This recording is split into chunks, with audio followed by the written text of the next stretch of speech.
আসসালামু আলাইকুম রহমতুল্লাহি বরকাতুহ। প্রিয় দর্শক, আশা করি আপনারা সকলেই সবাই ভালো আছেন।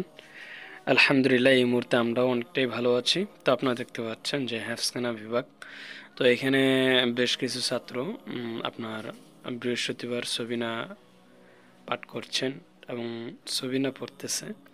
তো আমরা যখন বিগত 2014-15-তে আমরা যখন হ্যাফজ পড়েছি এবং হ্যাফজ শেষ করেছি, তখন কিন্তু আমরা সবিনা পড়েছিলাম এবং আমাদের ওই সময় যারা পড়েছিল তারা দাঁড়িয়ে দাঁড়িয়ে সবিনা পড়েছিলাম।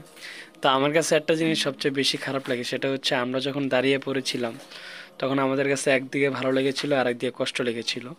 কিন্তু এখনকার হ্যাফজ বিভাগে দেখা যাচ্ছে যে ছাত্রদেরকে এমন অনেকটাই সুযোগ সুবিধা দেওয়া হয়, যেমন অনেকটাই মার আগে যেই আমরা মেয়ের যেটাই বলেন বাড়ি খেয়েছিলাম, মার খেয়েছিলাম, তো যে মাইটর দেওয়া হয় সেটা কিন্তু এখন বর্তমানে সেটা দেওয়া হয় না।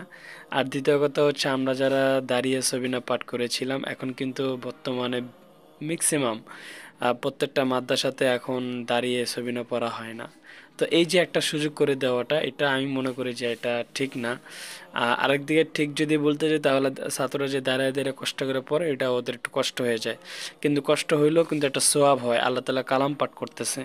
তো এখানে আমরা যারা বসে বসে পাঠ করি, এখানে কিন্তু অনেকটা চোরামি হয়ে যায়। সেটা হচ্ছে কেমন, দেখে দেখে বলা, বা যে ধরতেছে বা যে দেখতেছে সে তো মাথা নিচু করে রাখতেছে, যখন তার দিক তাকাইয়া রয়েছে তখন কিন্তু সে আবার অন্যদিকে সে খেয়াল করে। আর এখানে আমি একটা জিনিস দেখছি যে ছোট বড় সবার সাথে একটা মিল করে দিছে।